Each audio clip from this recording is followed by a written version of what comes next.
If you feel called to be like a pioneer, an explorer, an inventor, a creator, if you just have this compelling need to press into the unknown and the uncertain, then realize you are choosing a greater struggle than the rest of the world. And I could be bitter and go, oh, my life was really, really hard.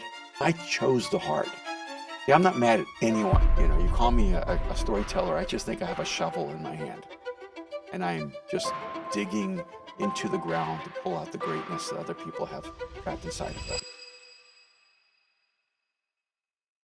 Okay, today's guest is Erwin McManus, and before we get into it, let me share with you some of the behind the scenes. A few weeks ago, we published an episode with Seth Godin where he explained how to build an audience that buys. That episode is beloved. I got thousands and thousands of messages from you guys sharing how much you enjoyed that conversation. However, I felt like there was something missing. There was a topic, another thread that I was curious about and wanted to go deeper on and truly understand. And that was storytelling. How can you share better stories that make people resonate with you, your brand, and your business? And so once I had that clarity, I knew that we had to have Erwin McManus on the show. And the reason why, it's actually really simple. Erwin is the best storyteller that I've ever come across. He's the leader at Mosaic. He has spoken on stages around the world in front of millions of people. He has written multiple best-selling books and spoken in over 100 countries. And so if you're listening to this at home, and it feels that whenever you speak, whether it's about yourself, your brand, or your business, it's just not resonating. It's not connecting with the people that you want it to connect to. And I understand because I've been there. This conversation is for you. And my hope is that if you listen to this and you're able to internalize some of the principles that Erwin shares about communication and storytelling, not only will your business be transformed, your personal relationships will change. It's a big promise, but I think that we delivered. And so, you know what? I'm not going to say anything more. Let's just get into the episode. You're listening to The Callum Johnson Show. I'm in the crowd, I'm watching you speak, and first of all, it's amazing. Second of all, is after you finish speaking, everyone rushes to come and speak with you. And so I'm sitting there, I'm just like waiting my turn. And I'm someone, I don't really love waiting. But there was something that I had to share with you. And so once the crowd eventually kind of dies down and I can see that you have a little bit of time, I come over to you. And basically what I shared is that your approach to storytelling fundamentally changed how I approach this show. And that fundamentally changed the fortunes of this show. And so I thanked you for that.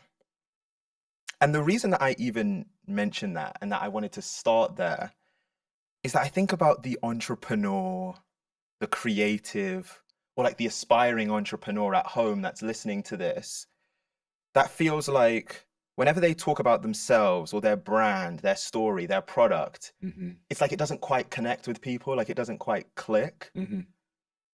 And so from your vantage point, being the master storyteller that you are, what is the value of storytelling? Well, it's interesting that you directed this at first toward entrepreneurs, because I think a lot of times when someone starts a business or begins the entrepreneurial journey, they actually have a misaligned intention. Their goal is to make money. And making money doesn't have value in and of itself in terms of the human experience. Money is really just an agreement of value. You're paid for something when someone finds value in it. And so you buy a cup of coffee and you pay a little bit more because you like the coffee there. It has value to you. You buy a t-shirt or a piece of clothes, maybe costs a little bit more because the fabric feels better against your skin because it has value. And I think so many times we don't really understand that even communication is a transference of value. That everything that, in a sense, deserves wealth, it only deserves it because it actually brings value to someone's life. And so if you try to circumvent the process and go, how do I make money? Rather than asking the question, how do I create value? You will not have a sustainable model for your life. And I think for me, I never wanted to be a storyteller in terms of a public space. I never had an aspiration to be a public speaker. I'm actually incredibly introverted and grew up very reclusive. And even so much so that I ended up in a psychiatric chair by the time I was 10 years old and in and out of the hospital. And my family really didn't know what to do with me. And I probably suffered from things that people describe as like social anxiety disorder. And I was afraid of crowds or didn't like groups and would feel traumatized in rooms with too many people. And so I'm not the person people would have thought, oh, he's going to build a career as a speaker. The only reason I became a speaker is because I felt there were things that had to be said that would actually change a person's life. It wasn't, oh, I need to be heard. It was really more, I think I'm hearing what's happening inside of the souls of people, and their inner yearning and longing needs to be articulated publicly. Mm. And so I don't feel like I was actually even speaking what was inside of me. I was actually trying to speak what was inside of other people and give them permission to say it out loud. Mm. That's actually crazy to think, is that you're like naturally an introvert.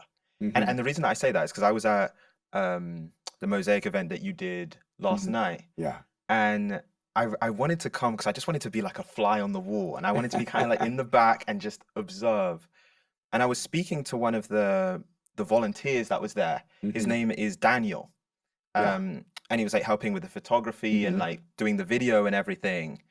And I asked him about how he even got like involved with Mhm. Mosaic and everything that you do. And he said it's unlike anywhere that I've been before.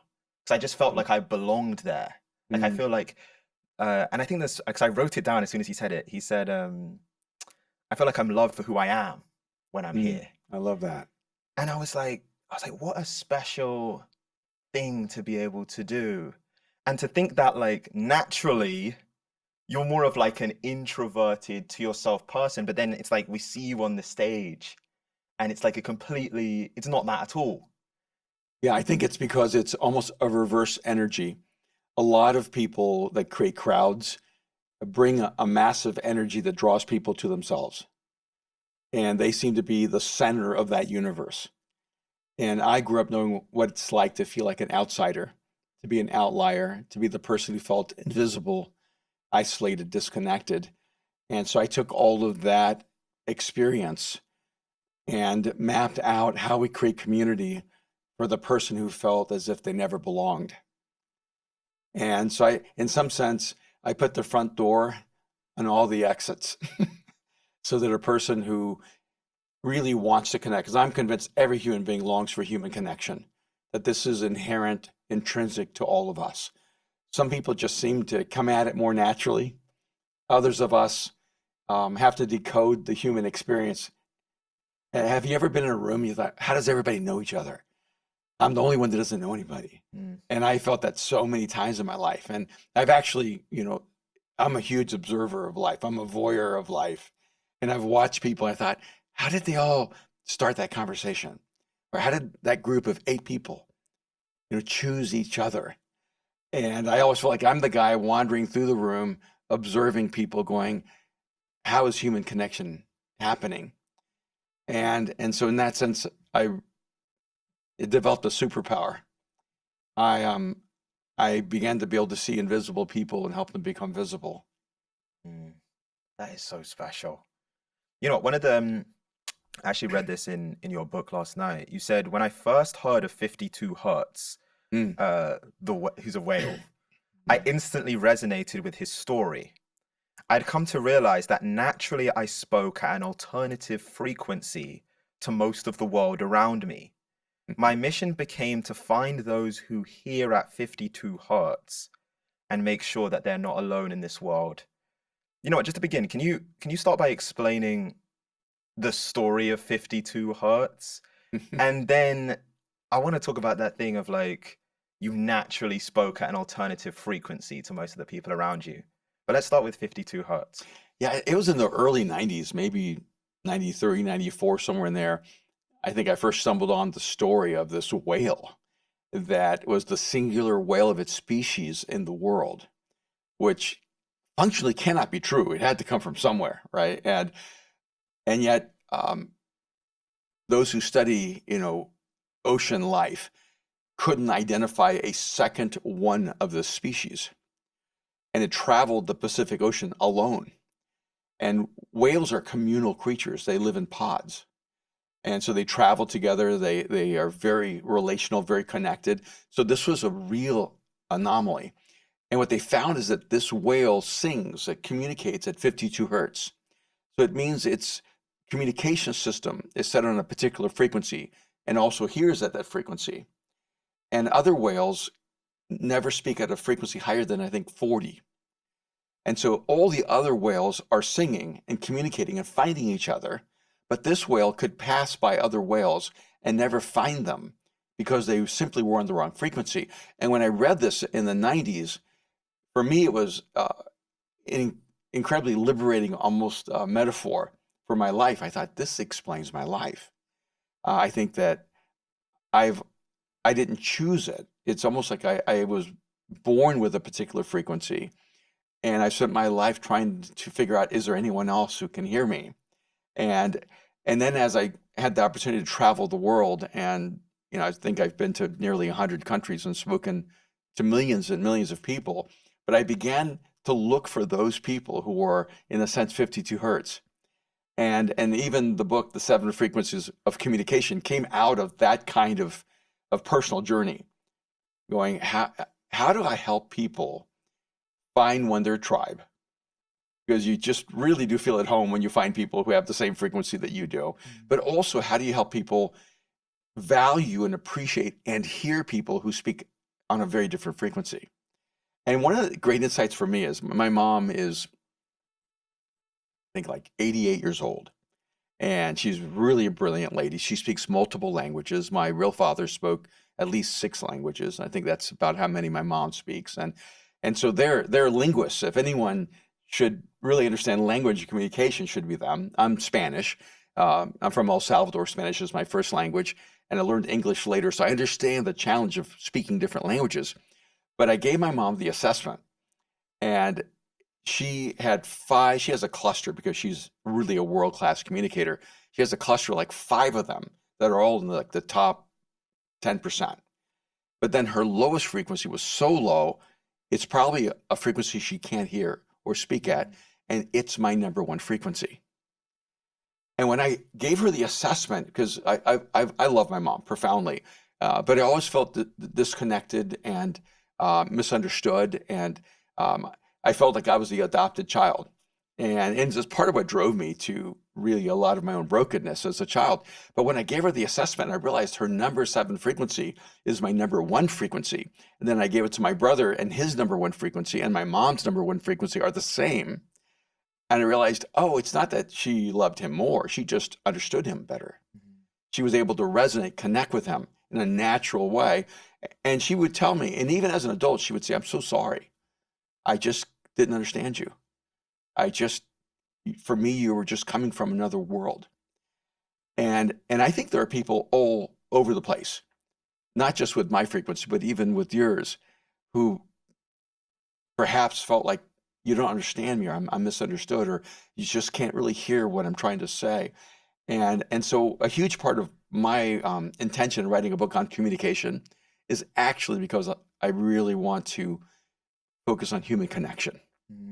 And you cannot make deep, intimate human connections if you don't learn the art of communication. I think what you mentioned is such a relatable feeling of, and we have it in like business when we're trying to build brands and like communicate our story or our products. We have it in just even like our interpersonal relationships. Yes.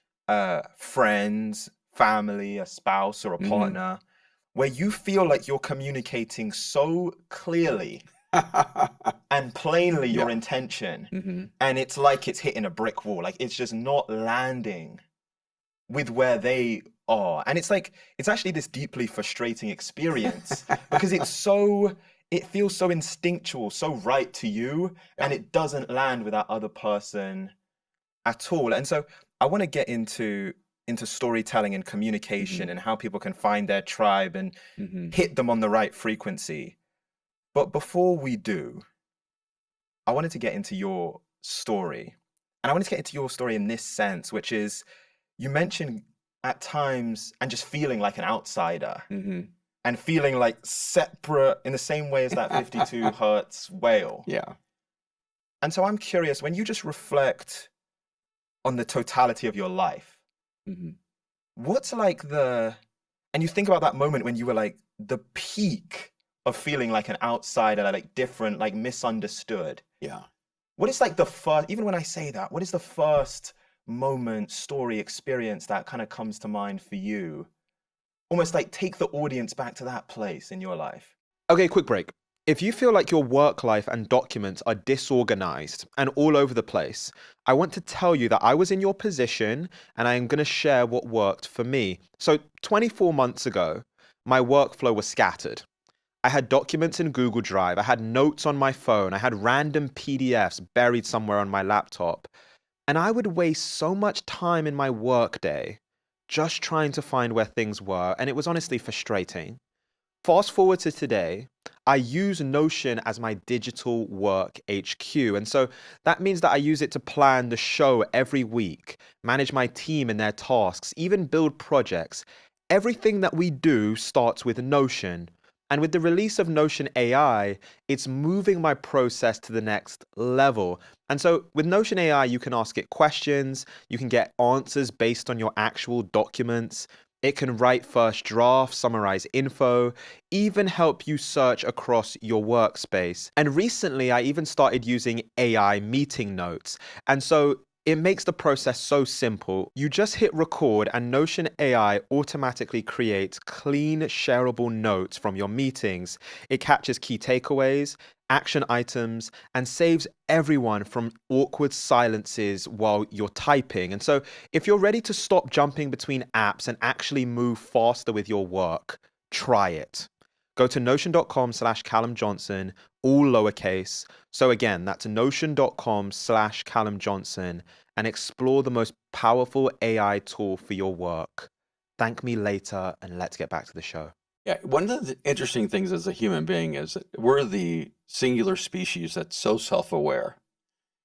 Every other species just is what they are. Like leopards never have identity crises. Lions have a sense of self, and they are always lions. And there isn't a species. Hummingbirds are not sitting around going, "How do I hummingbird?" We're the only species that doesn't really know how to be the species. And I mean, my earliest memory, and this is for me now it's just interesting, but then it was traumatic. I just became really problematic as a child. I didn't behave badly, but I was a straight D student, first through 12th grade. I mean, I would disappear into imaginary worlds in school, and I'd wake up or become conscious, and the whole class would be gone. The teacher would just give up trying to get me back, and I wouldn't go to sleep. I just would go into this world I'd created, and I began realizing that I was more comfortable in that imaginary world I created than the real world. And so I started creating a pretty profound level of detachment.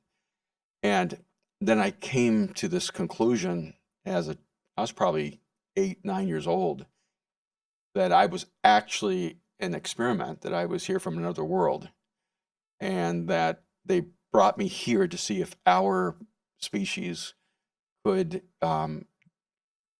integrate with the human species. And I ran away a lot, and I would disappear in the middle of the night, sleepwalking in the streets of El Salvador. They'd find me out there, and I was always trying to escape.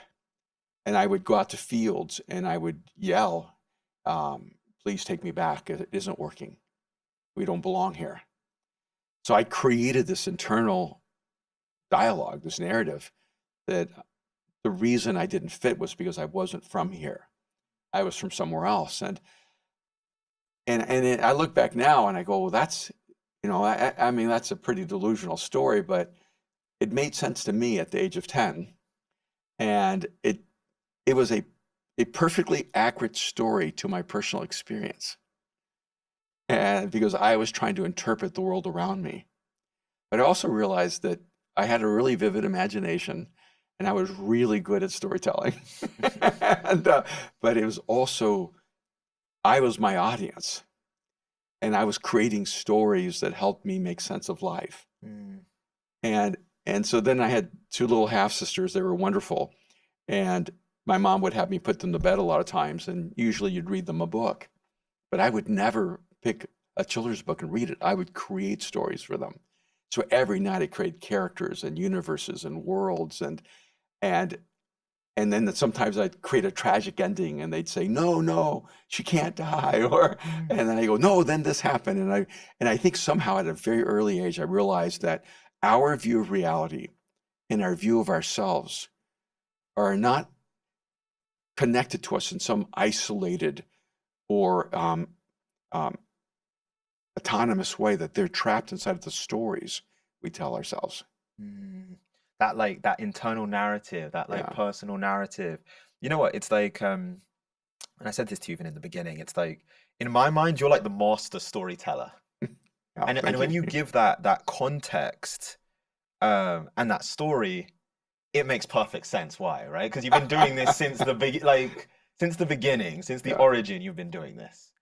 I was telling you even before we started, for the last 48 hours, I've been watching all of your podcasts, reading your books. And so I pulled some quotes that I really think go to the heart of like how to find your tribe, tell great stories, communicate in a way where the people that you want to reach just naturally are brought to you and feel like they belong. Mm-hmm. And so the first quote that I pulled that I wanted to give back to you, you said, "We are all desperately afraid that there is greatness inside of us that will never be actualized. And so we live our lives holding on to the status quo and are terrified of breaking away from the pack to become uniquely the person who God created us to be." Mm. And so we need to start by asking the question, how can I become the person I was created to be? Can you talk about that? I just feel like those few lines are like, there's like a power to that. Like, Mm-hmm. how did you even come to that realization that we have to start by asking the question, how can I become the person I was created to be? Okay, I have a confession to make to you guys. As you know, I'm a Londoner that's living in New York and I love it. But I still need my English TV fix from time to time. Yes, even Love Island. But luckily, the sponsor of today's episode, NordVPN, helps with that. With just one tap on Nord, I pop my virtual location back to the UK and I stream my favorite TV shows anywhere in the world. And it's not just that, it's also my safety shield when I'm working from coffee shops and airports.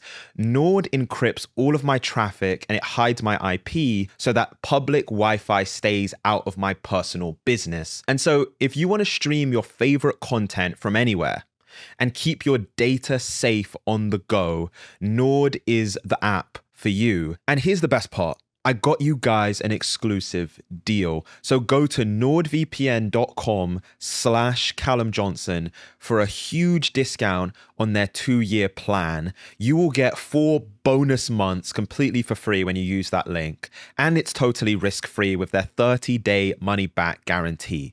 That's nordvpn.com/Callum Johnson. You can find it in the description of this video.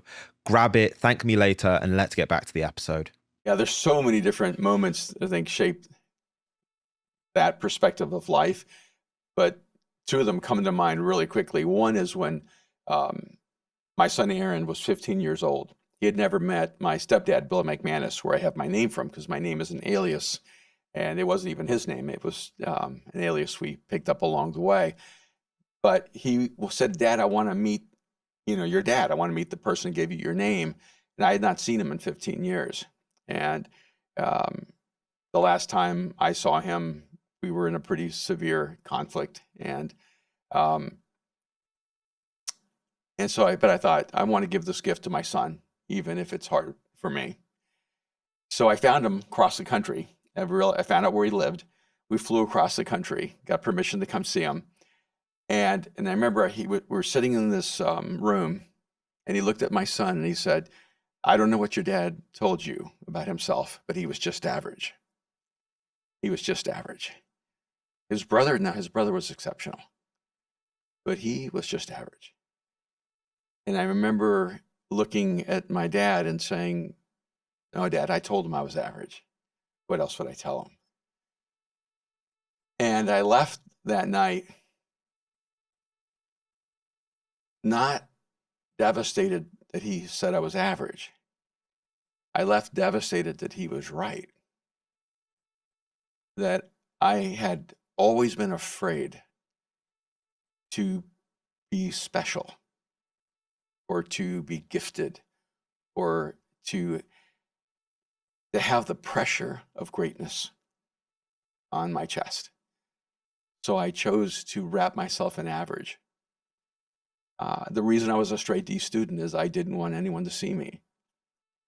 And I was afraid that if I tried to make an A, that I would be incapable and I would prove everyone who told me I was nothing right. And so the only way I could run from the proof of being nothing was to hide in the average. And I think most people live in fear that if they give their best effort, they will just prove all the voices that told them they were nothing. So they never find the courage to become something. Being told, not that I was broken, but that there was something extraordinary inside of me. And without being, too specific. And I walked out going, if there's something this extraordinary inside of me, why am I so broken? Like, why am I like invisible? And that began to drive me because I don't think I am special in that sense. I think everyone's special. And so I came to a conclusion, wow, if there's genius inside of me, then there's genius inside of everyone. And if that genius inside of me is trapped under the rubble of all my pain and trauma and brokenness and fear and sense of insignificance, maybe that's where everyone's genius is lost. Mm. And that drove me to be an excavator of human genius, of human greatness, of human talent, of human potential. And I feel like my job, you call me a storyteller, I just think I have a shovel in my hand. And I'm just digging into the ground to pull out the greatness that other people have trapped inside of them. Mm. I was telling you this even before we started recording. A few weeks ago, we do an episode with Seth Godin. And in that episode, we went through kind of like his 5 steps of marketing. And where he chooses to start, this is like, he's been the marketer. I call him like the marketing, like Godfather. Like, yeah, he's like he is. Like he's been doing it for decades. And he's the person that, a lot of people that do great job at marketing are reading Seth Godin. Yeah. And so his first step, he says, the first step is to invent a thing worth making with a story worth telling and a contribution worth talking about. And it was like, when I read that, it reminded me of even hearing you speak, because it's like step 1 in actually telling a great story. And I've heard you say this before. It's like the reason that you can share such great stories because you've lived 10,000 lives. And so even just touching on what you just mentioned, it's like telling a great story, building a great brand, building a great business is so much easier when you're living at the highest version of yourself. Yeah. Like that, like we often start with like the communication tactics and stuff. Yeah. It's like, actually, that's the right place to start. Is like first realizing your own greatness and like believing in it. To the person that's sitting at home, because I think this is something so special that they could learn from you. What advice would you have, and maybe even to your younger self, of how someone can truly start to believe in their own greatness, in what makes them special? Yeah, this is a catch-22 because if you start believing in your greatness, you may become a narcissist. You have to believe in the importance of making a contribution. Like it's kind of a weird flip. I don't know if you're a fan of Dune and Dune 2, but I'm a huge science fiction guy, and Paul Atreides is the main character that Timothy Chalamet plays, and he's a perfect example of he's the hero until he believes he's the hero, then he becomes the villain. And so if you like, I don't spend my life going, I'm more focused on my greatness. I spend my life going, how can I do the most good in the world? And so what I would say is, one, you do have to kind of have a sense where you are created uniquely. There's uniqueness inside of you. And that uniqueness to me is almost like more important than the greatness inside of you, because it's so easy to conform to the expectations of others. It's so easy to live a life of obligation rather than a life of intention.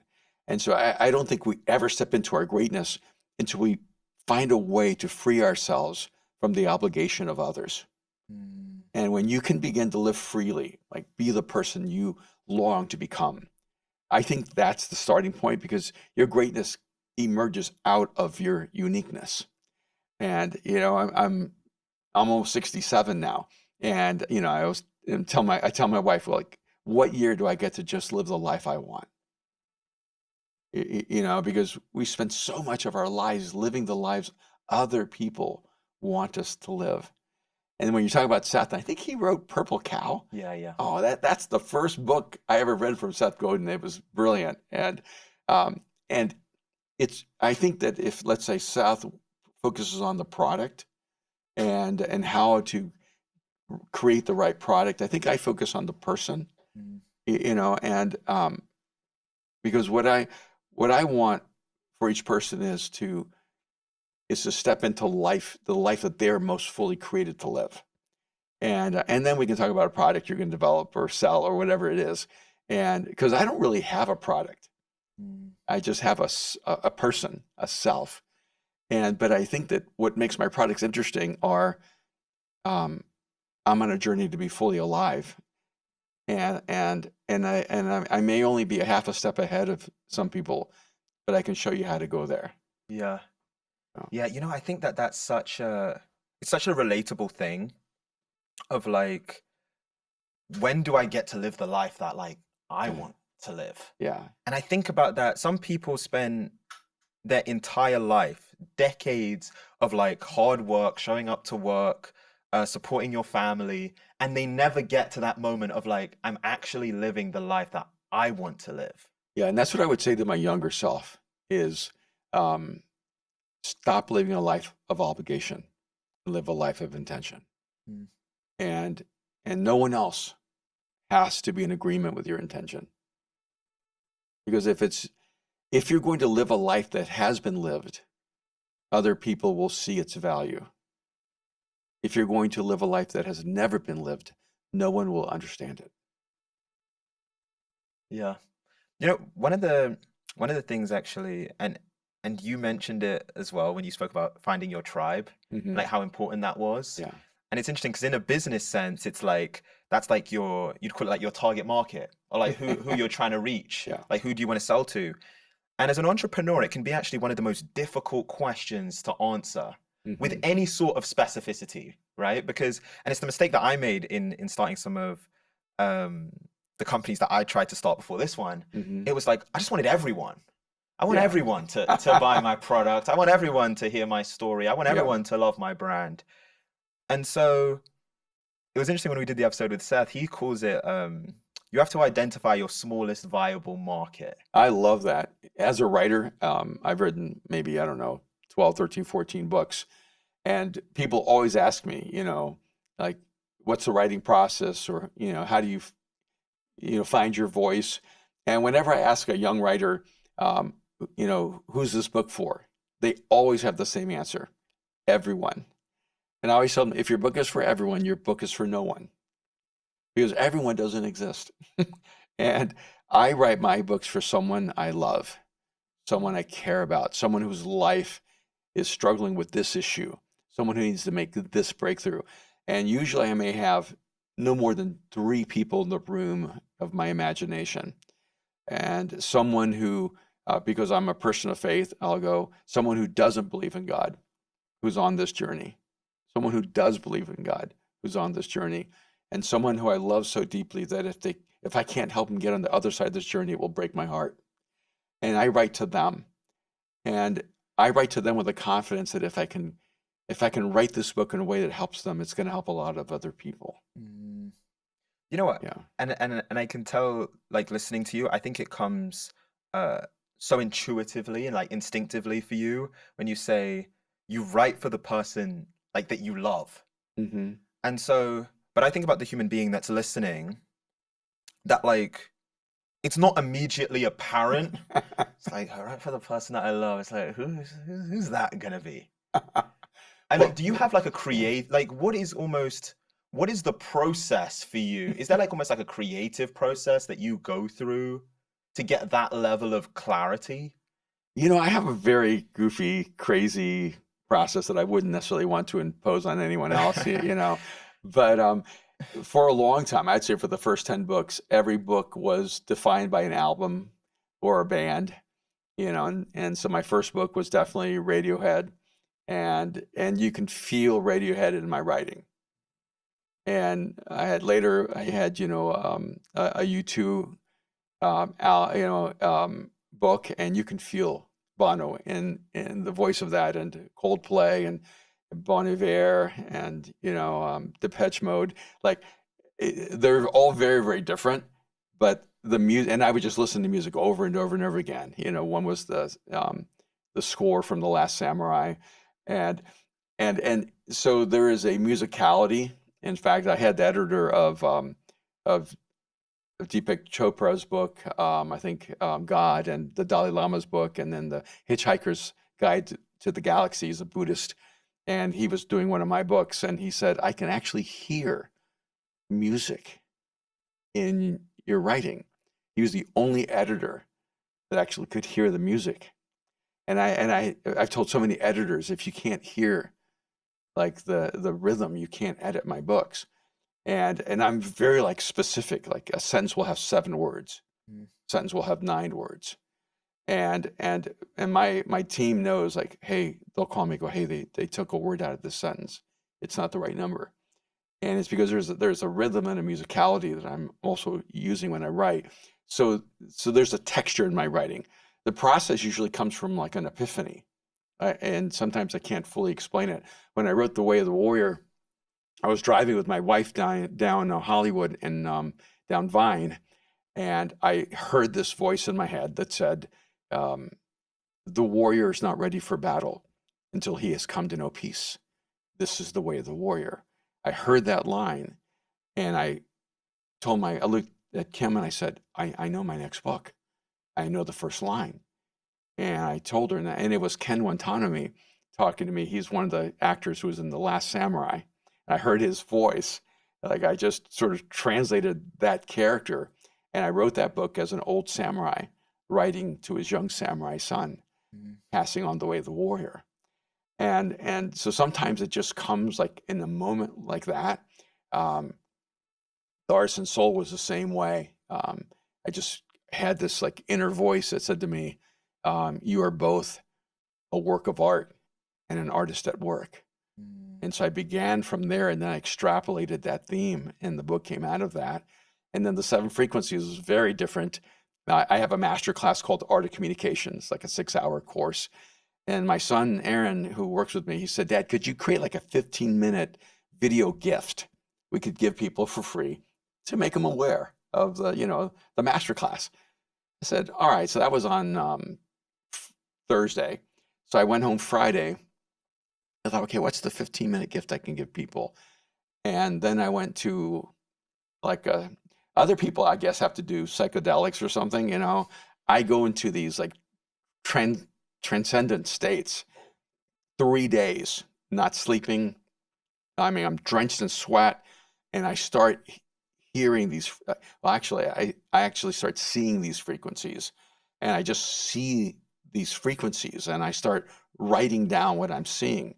And I remember it was like 5 o'clock in the morning on a Sunday night, and my wife sees me drenched in sweat. And I'm still writing, and she goes, "What's wrong with you?" And I don't write like in a linear way. I just start like mapping it out and putting it on a in almost like a an abstract, right? And by Sunday night, I had 5 of the frequencies. I'd heard 5 of them, and I couldn't find this. I didn't know how many there were. And then I thought, wait a minute, but I still don't have my frequency. And then I saw the 6 one, and I thought, oh, there's my frequency. And then as I was processing, I realized that it isn't my frequency. My frequency was the last frequency I found on Monday morning, about 5:30, 6 o'clock in the morning. And the reason I couldn't find it is because I don't experience it as a frequency. It's just me. And so when I got to the office on Monday at 10, they had all the camera gear, and they said, all right, let's do this 15-minute, gift. And I think 5 hours later, I had the 7 frequencies of communication.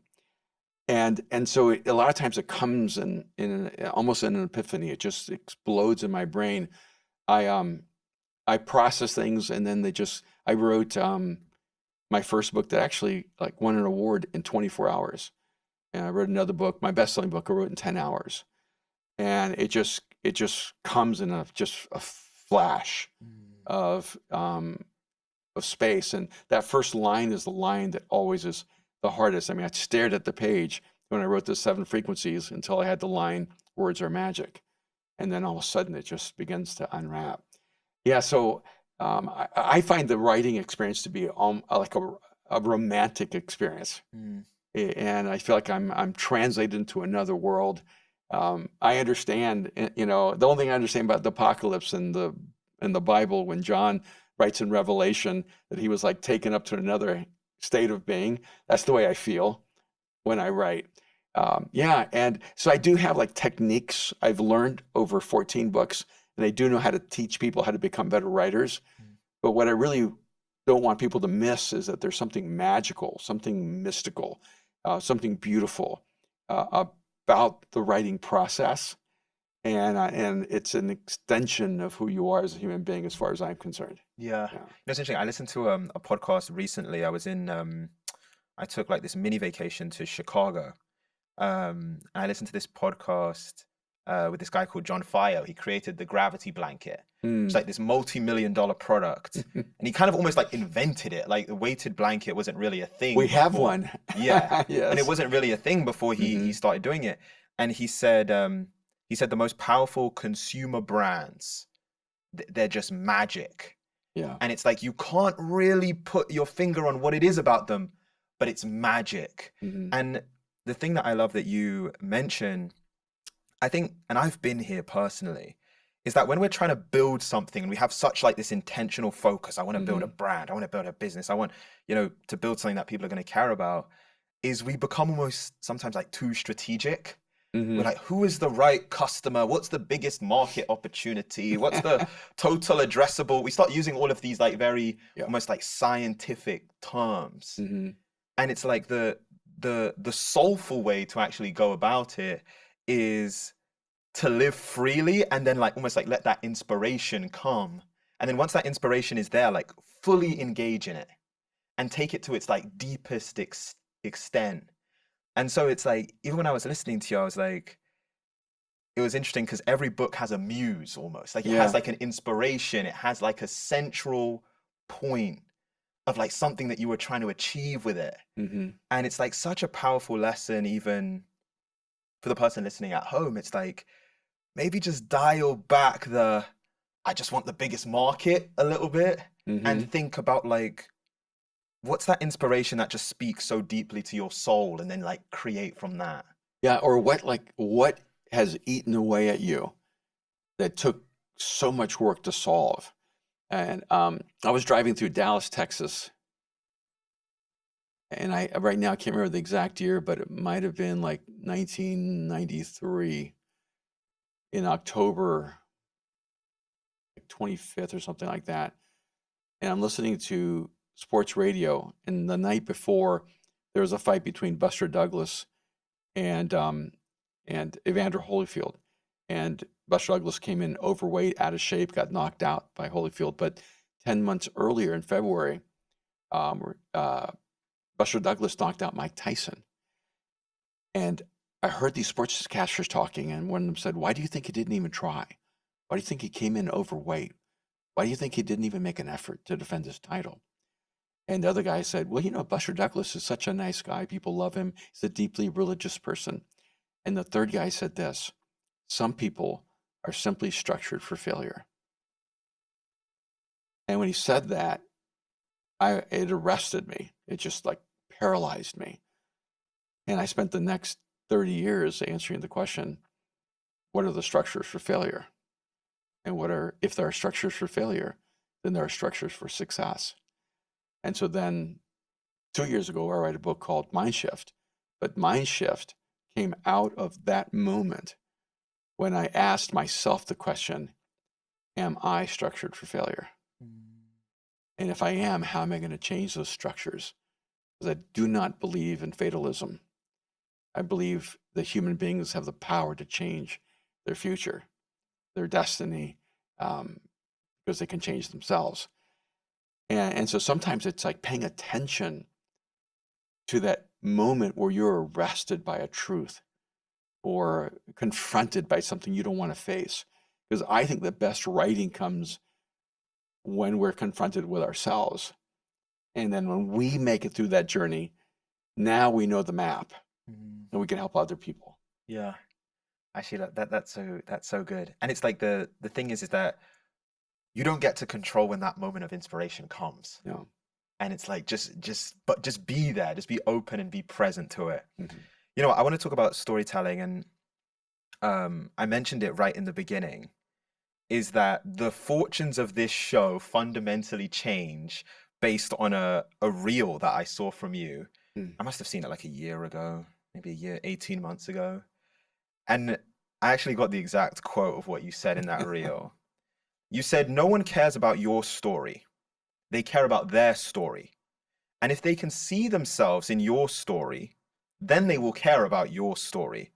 But if all they can see is you in your story, they won't care about your story." And so the key to crafting a great story is making it profoundly human, where everyone can see themselves in it. Can you just explain what you mean by that? Because I think it's so good.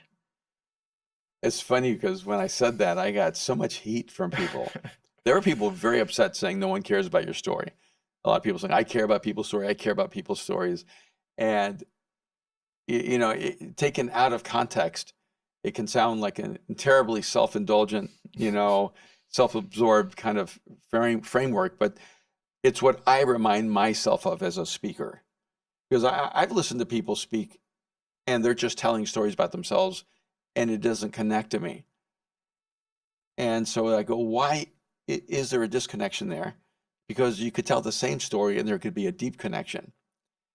And it's usually because they haven't crafted the story in a way that I can see myself as a character in that story. And so this is true in every great movie. Have you ever watched a TV show or a movie where you didn't like it and you didn't realize it's because you couldn't see yourself in any character? You have to pick a character. And, there's certain shows I really have liked, like Succession, where every character is dark, right? But you still have to pick a character.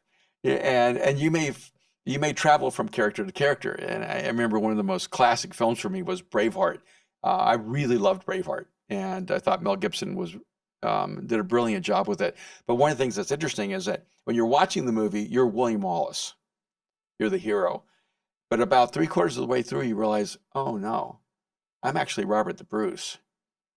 I want to be William Wallace. I want to be the hero.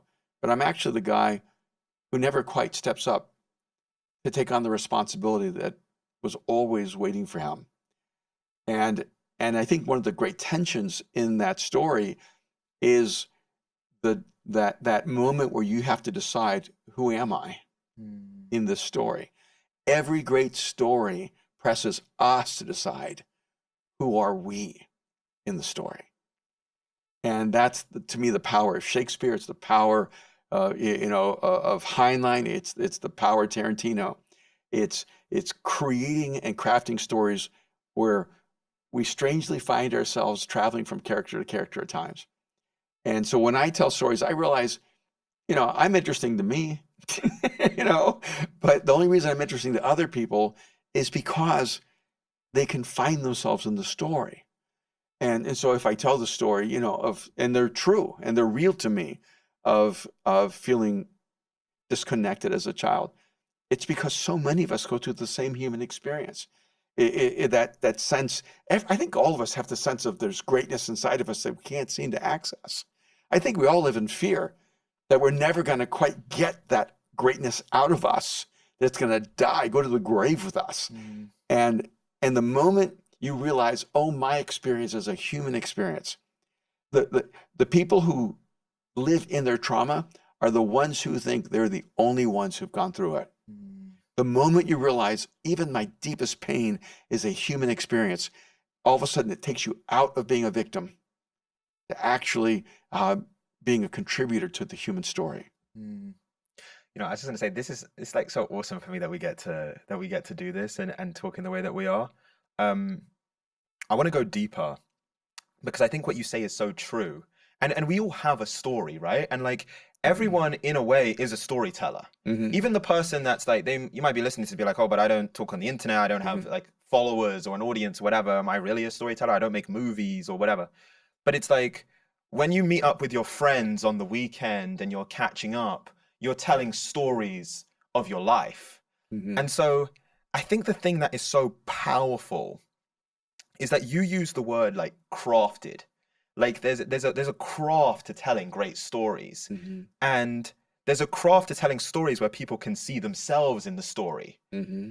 And so how does the person that's sitting at home make that transition from, they're just telling a story about their life that is just for them, Yeah.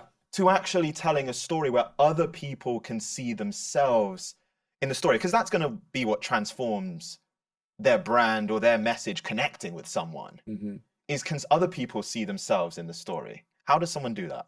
Yeah. Well, I mean, there's so many nuances to our dynamic as humans of being storytellers. When you ever show up late for a meeting and you go, oh man, I'm so sorry I'm late, terrible traffic. Yeah. It wasn't terrible traffic. You didn't leave on time. Yeah. You're actually telling a story. You're crafting a story that you hope the other person can resonate with because they've experienced terrible traffic, right? And I've tried to actually begin to change that in my life. Go, just actually tell the truth. Yeah. It's so hard. Right? Hardest thing in the world. And usually when you listen to someone, one of the ways you can know someone's lying, I'll just throw this in there. All right, and you can know someone's lying when they give you more than one reason. And so when they tell you, oh yeah, there's terrible traffic and it was raining and and then you realize, oh, okay. Because they're trying to make you believe it. Right, because they're expanding the story. Yeah. So you have to realize that we're all storytellers. and we're trying to figure out, how do I tell the story that creates empathy for me, or at least sympathy or pity, Yeah. but allows me to get out of the consequence of this. And so we're just naturally designed to tell stories. Children do that from the very, very, very beginning. And what you want to realize is that the motive of storytelling affects the content of the storytelling. And so if your motive is to be loved or to be adored or to be worshiped or to be admired, it shapes the way you tell the story. If your motive is to express empathy or concern or identification or connection, it will actually shape the texture of your story. So the way you begin is, what's the motive? Why am I telling the story? And also realize that we tell stories about each other without even realizing it. Well, one day I was in the kitchen and talking to my wife Kim, and it was we weren't fighting, but it was a very intense conversation because she was telling me a story and it was really important to her. But she didn't. I think in her mind she already told herself he's not going to be interested. So then she looked at him. She goes, "I'm not going to finish the story." I said, "Why?" She goes, "You keep looking at your phone." And I said, "What are you talking about?" And she goes, and she turned around. "Go ahead, just check your social media because you don't want to hear me." And I said, "Honey, I need you to look." And I I had something in my hand, but it wasn't my phone. I was like, I think I had a sandwich or something. And she translated what she believed I would be doing and projected it on what I was doing. And it's because she was already telling a story of the 100 other times I actually did have my phone, and wasn't looking at social media and was distracted. And so part of what we need to realize is when you're asking, like, how do we get better storytelling? We need to realize, no, we're always in a story every second of our lives. And we're telling the story not just about ourselves, but we're telling the story about each other. And we're projecting the story. And the problem sometimes is when we're telling the wrong story about someone else. And you know, I got locked out of the house the other day after I tore my calf muscle, and I was so mad at my wife for locking me out because she should have known I was injured. But there's no way for her to know. She was already asleep, and I could literally hear myself telling the story that was going to make me upset that my wife locked me out, when the story was really, I did a stupid thing, I got injured and didn't have my key. You know, the real, culprit in the story was me. And so I think some of it is realizing we're always in a story. And on top of that, I think this is important. No emotion that you will ever have can exist inside of you without a story. Have you ever tried to get rid of like a negative emotion like bitterness or jealousy or anger? What you have to realize is emotions do not exist in your soul in isolation. Emotions can only survive in your inner world if they're inside of a story, which is why we have dreams and nightmares. When you have positive emotions, you have dreams because those emotions need a story to live in. When you have negative emotions, you have nightmares because those negative emotions need a story to live inside of. And so if you want to change an emotion like bitterness, you have to be willing to change the story that gives that bitterness life. And that's why there's such power in forgiveness. Because forgiveness isn't just an act where you go, I forgive you. What you're actually doing is you're writing the next chapter of that story. And your bitterness is trapped in a past story of hurt because the last chapter was their power, not your power. And so a huge part of this, I think, journey for us as storytellers is realizing we're always telling stories. We're always in a story. We're always interpreting the stories of each other. So why not be a great writer every day in your life and wake up going, today's story is going to be that today is full of opportunity and full of possibilities. And I'm going to bring optimism and joy to the life. And you can, in a very powerful way, write the story of you every day when you get up. And I'm a way better husband when I'm actually proactively writing the story. I'm going to just be like awesome today. I'm going to make my wife feel like she's amazing. The other day when I got up and I saw Kim in the kitchen and I looked at her and I said, wow, you're beautiful. And I just saw her like light up. And she goes, I don't even have my makeup on. And I looked at her and I said, I've always told you you don't need makeup. And you're just beautiful. And it just radicalized the day in such a beautiful, beautiful way. But that's a part of the power of storytelling, is like speaking into each other's lives, the story we want each other to live in. And I just, I've been married over 40 years, but I want to live in the greatest romance that has ever existed. Yeah.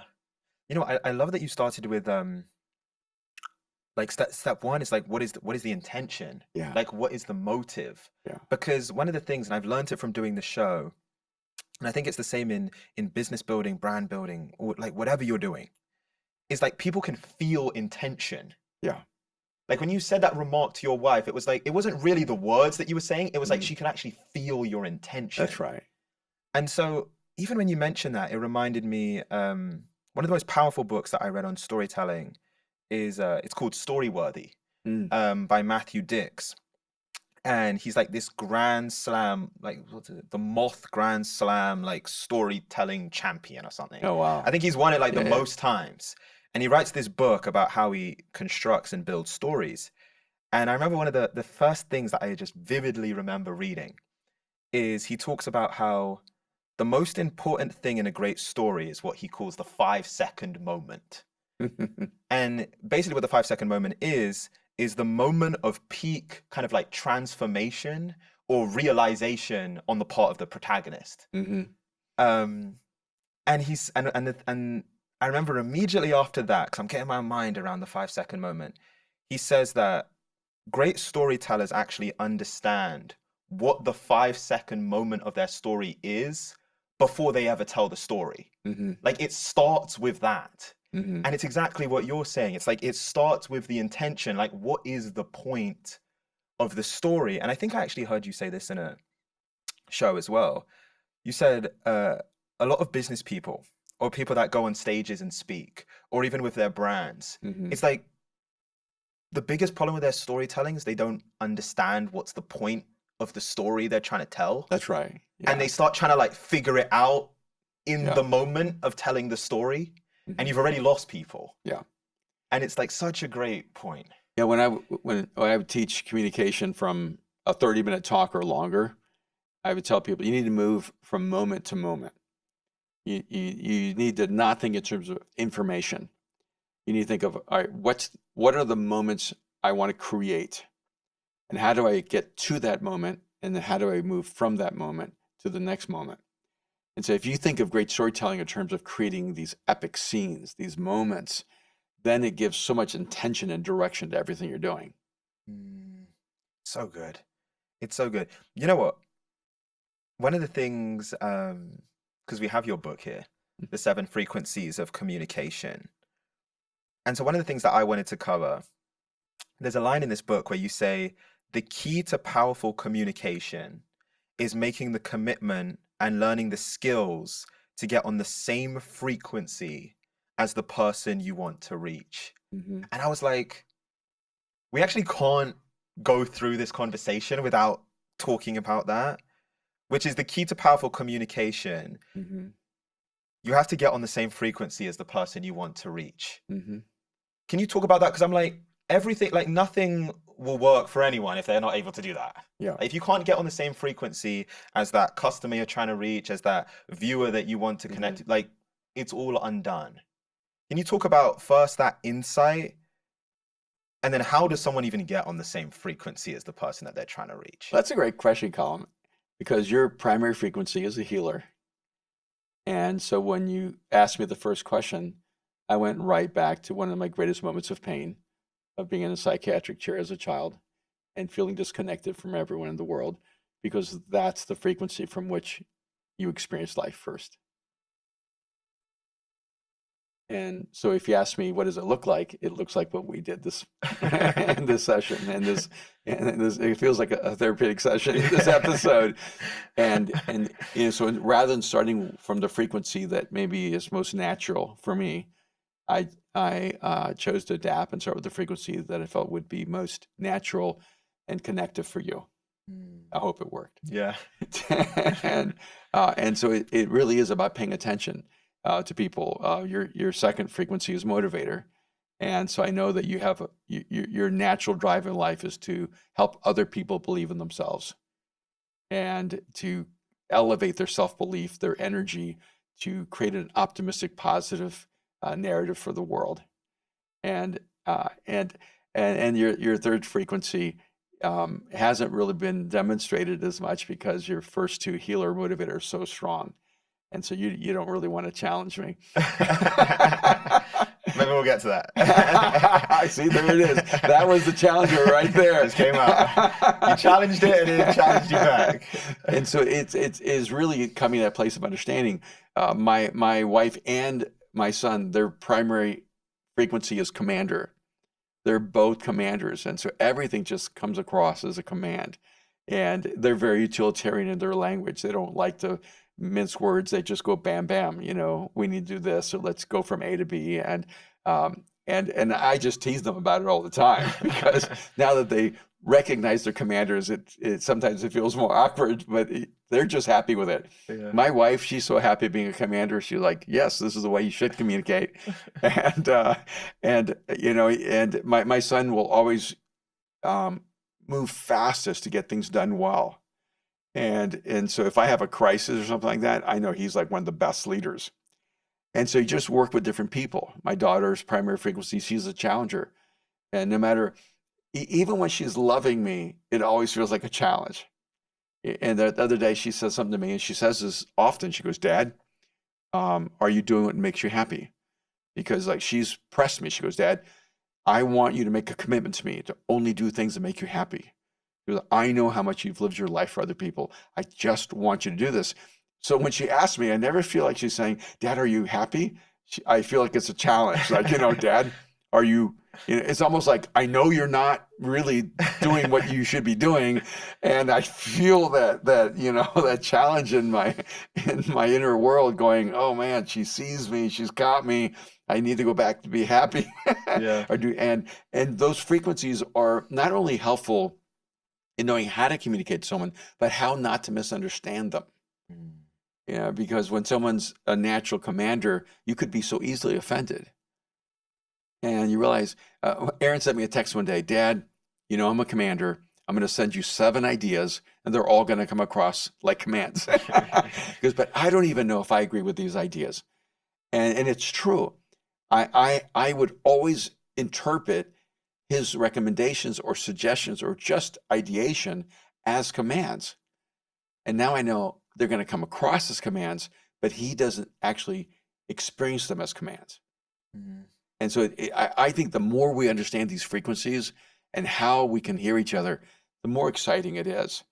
And my frequency is a frequency called a maven, and it's the least common frequency. What's interesting is in our community in LA, in Mosaic, I have several mavens who are very closely connected to me. And I realize that because it's such a rare frequency, whenever you hear it, you're drawn to it and you feel validated.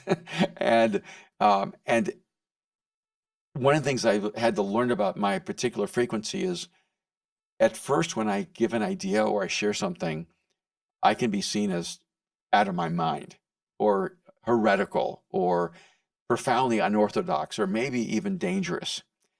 And it's just the natural way I think. It's the way I see the world. It's Elon Musk, the way to solve the climate change problem is to go to Mars. Yeah. You see the problem and the solution differently. Yeah. Right. And so it can be easily discounted, throughout your life. And I even saw that mathematically because when I was taking geometry in school, I almost never went to class, so it was always a challenge. But when I took a test, and I pretty much had a perfect score, and the teacher called me in and said I cheated, and I said, why would I cheat to fail? I just assumed I failed, and it's because I didn't know how to solve the problems. I knew how to solve the problems. I didn't know the formulas. I didn't know the process. I could just look at them. And I found my own way of solving them. They put me in a portable by myself to take tests so that I couldn't cheat. And I was way too proud to cheat. I don't know if I had the ethical line, but I was just too proud to cheat. But it was because I could see the problems differently. And so I could get to the same solution. And that's sort of like the maven frequency. It's not that they're not trying to be on the same page. And so in my 30s, people would ask me, what tools did you learn to think outside of the box? And I would always say, you don't understand. I want so badly to think inside the box because I want to be loved and accepted. And you don't understand how badly I'm trying to be like everyone else. I'm not trying to be different. I'm not trying to be an outlier. I'm not trying to be rebellious. It's just the moment I think something's obvious, I find out later, no one sees it that way. Cannot tell you how many times I've shared things with my wife, and she goes, "Please never say that outside of this house." and so I kind of wait. I wait until I think the world I interact with is ready for this next thought. And that's sort of how I've had to navigate my life along the way, and then also realize that everyone has a contribution to make, and each frequency, it's almost like if we layer it on the human story, each frequency is necessary and needed at different times and different places to move our human story forward. We need mavens who see the world in unorthodox ways to violate the status quo and to help us break free of the past and move into the future. We need seers to give us great vision and have a deep sense of hope that tomorrow can be better than today. We need professors to bring data and information so that we can actually have the knowledge to move into that future we want, and healers to deal with all the trauma and brokenness that will happen as we move into this new world. And you have to have challengers who pull the best out of us, and commanders who know exactly what to do and call us to do it, and motivators who keep us encouraged and positive as we go create a new world. And so I see all these frequencies as moving in concert together. Yeah. It's like all the frequencies are valuable. And it's actually it's an interesting experience, even just like reading the book and then starting to live life, because you start to see the frequencies everywhere. You do. Like even what you see, you can't unsee it. You can't unsee it. And so yeah. like even and I'm sure it's the same for the people at home. It's like even listening to you, I was instantly thinking, oh yeah, my mom is the commander.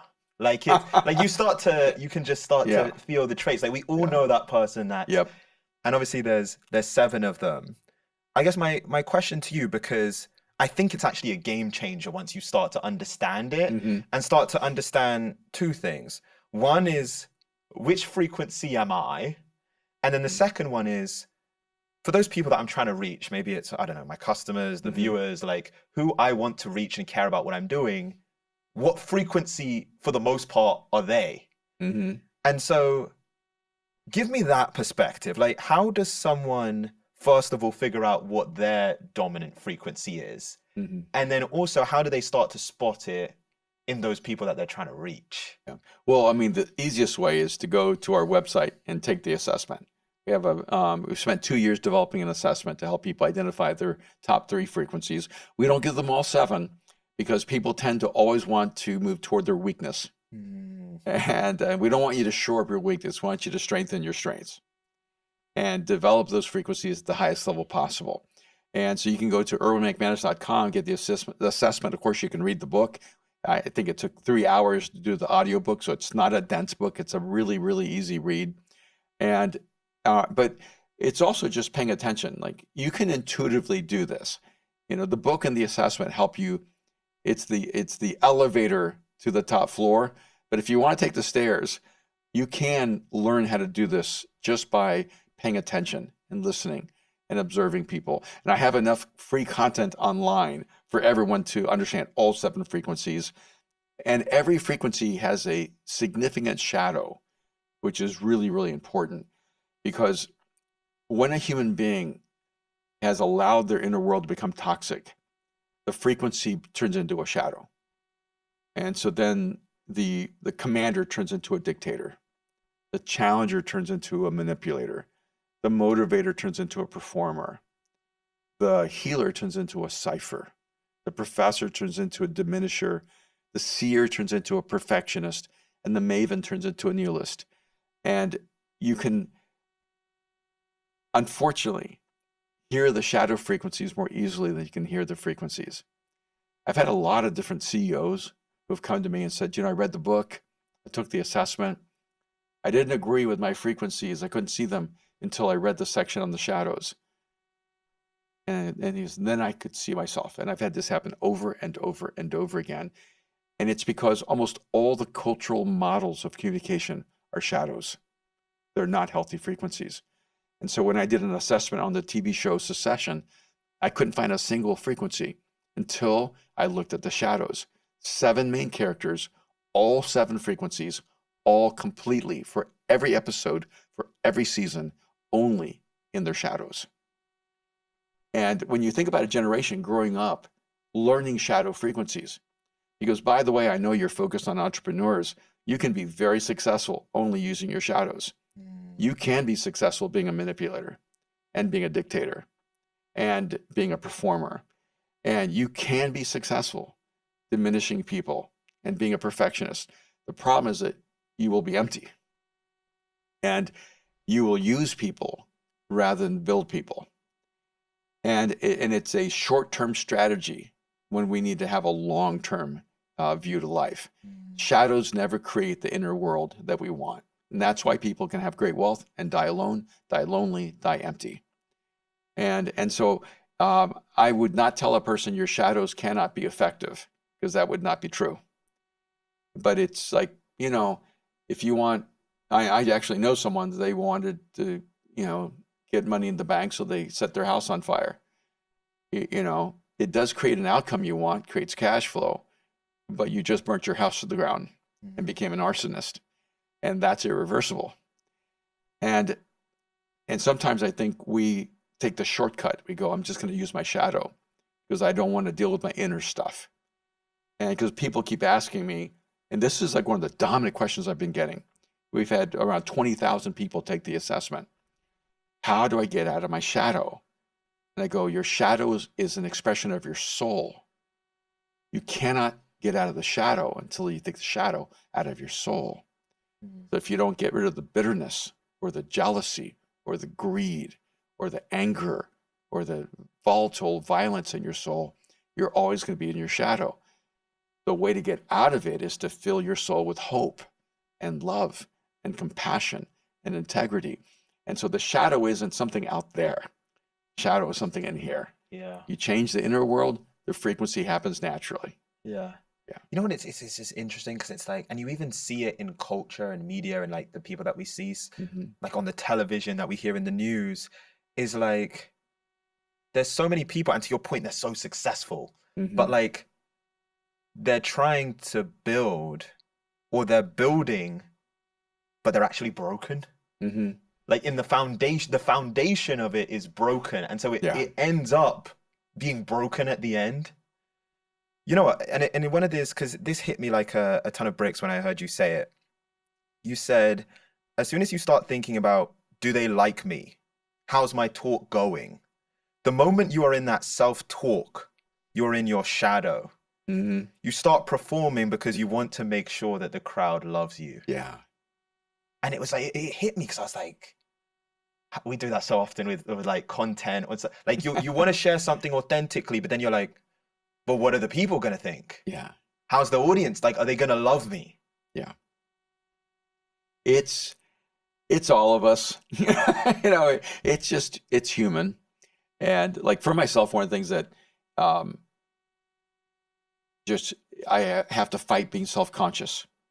I had surgery on this eye multiple times, and this eye's always drooping. And the ligament tore, they had to drill a hole in there, try to attach it. So I'm always aware of that. And I have to tell myself, you can't worry about what you look like. And, but being human, those are part of it. I broke my jaw playing basketball. And when I broke my jaw, it affected the way I can articulate my words. As a communicator, can you imagine how much it hit right to the core of my identity? And so I listen to myself sometimes on social media and I go, oh, wow, I've got to be clear. I got to be more articulate. I have to, and because it takes 10 times more work now to say the very same words that before it took no work at all.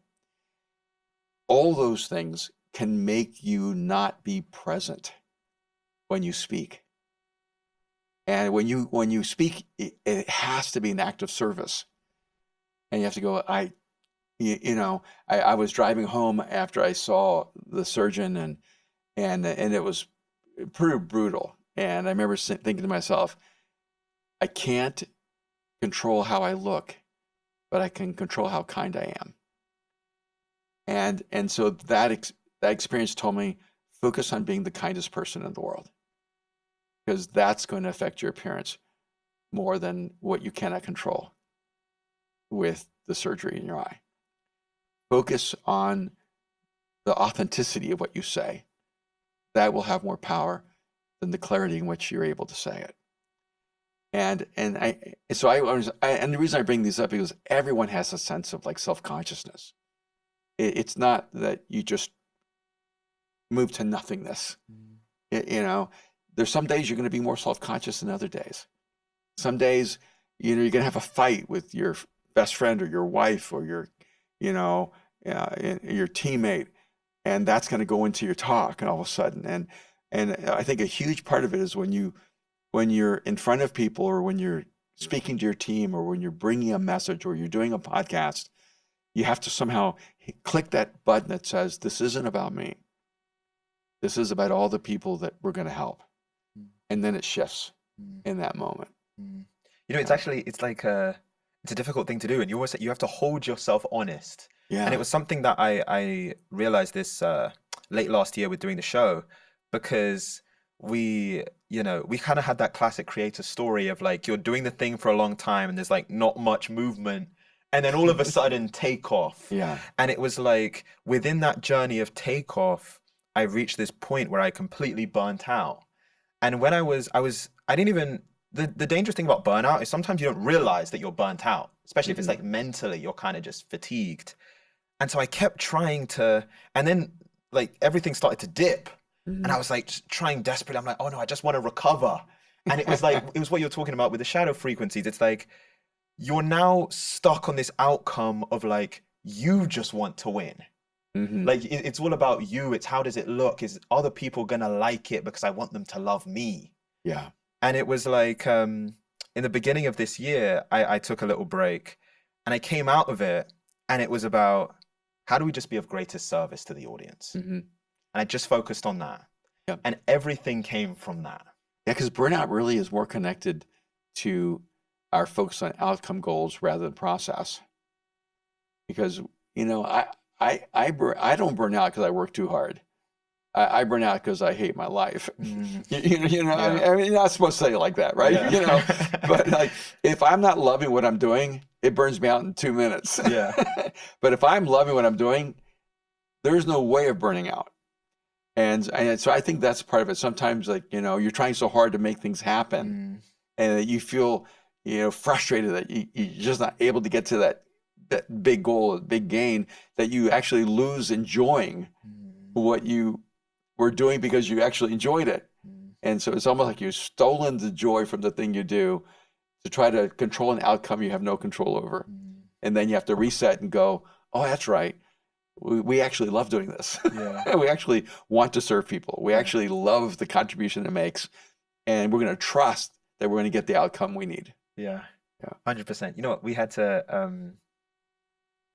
end with this, which is when we had the conversation with Seth Godin a few weeks ago. One of the things that he always talks about is the dip. And the dip is that part of the process when you're building your business, you're building the brand, you're building the movement, like the thing that you felt like you were put on this earth to build. Yeah. And there's a certain part of that process where it just becomes so difficult, and it's so like isolating, and it's like, you know, man, maybe I'm just not meant to do this whole thing. And Seth Godin calls it the dip. But I actually said this to you. I said I was reading MindShift, your book, on my Kindle yesterday. And there's this part in it that just reminded me of what Seth Godin said. You said, greatness is always grown in private. If you want to do what no one has done before, you must be willing to do what no one else is doing. Even those close to you will not understand your intensity and your focus. And so if you need their applause to be great, you will never survive this process. But if you want to move toward your optimal capacity, you must decide that the applause that matters comes from within. And I just thought it was so good. Take that wherever you want to take it. Like the inspiration behind you writing that. Yeah, I think for me, the inspiration behind writing that is the struggle that I don't know if people are honest a lot of times, you know, with it. It's like, I've never done anything in my life that came easy. I was looking today, someone on social media talking about how they're making millions and millions of dollars working 15 to 20 hours a week, you know, enjoying their life in the sun, and how easy it is for them to be successful. I'm like, that just isn't my story. And I've never actually seen sustained greatness that didn't have a struggle with it. But it's the struggle that actually brings meaning. I think that's what people keep missing.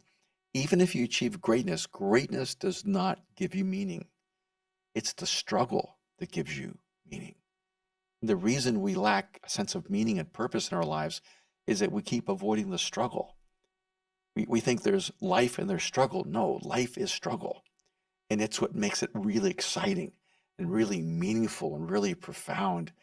And I've lived in that state of the in-between where, like with the 7 frequencies, I mean, in my gut, I feel like millions and millions and millions of people need to take the assessment and need to understand these frequencies and need to have a revolution of human communication and connection.